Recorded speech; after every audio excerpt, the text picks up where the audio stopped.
хора, току-що се връщам аз от магазина. Бях на училище, после на английски, после отидох да взема брат ми за разметния урок и докато го чакаме, минахме през едно магазинче. И сега ще ви покажа какво си купих. Така да върши две неща. Първото нещо е ето това. Това трябва да е с половинки и малини. От това имаме такова. Опитвала съм чупа-чупс, но с ягода, не с диня. Между другото, само да кажа, и двете изглеждат много яко.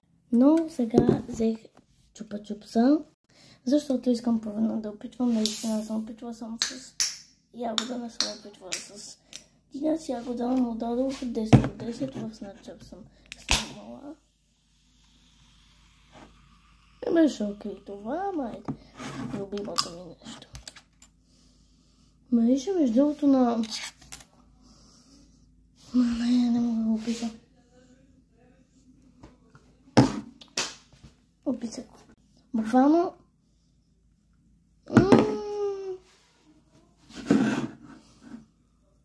Мирише точно на един сладолет от ягода, ама... Забавих му името, как се казваш. Няма значение, нека го пробваме. 3, 2, 1...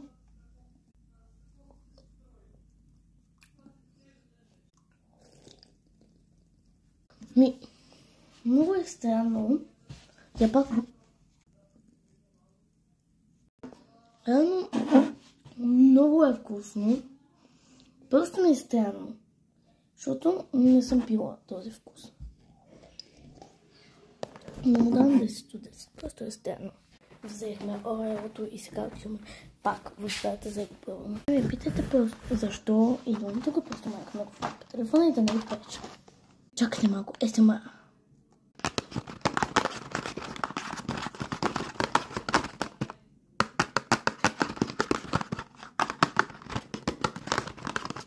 Сега нека пробваме СМР на вкус. Няма да ще дим упаковката. О, добре, да ще бъде.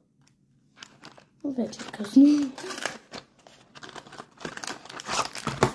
Вау, не знаех, че китайските вкусове са в пакетчета. Има още едно пакетче.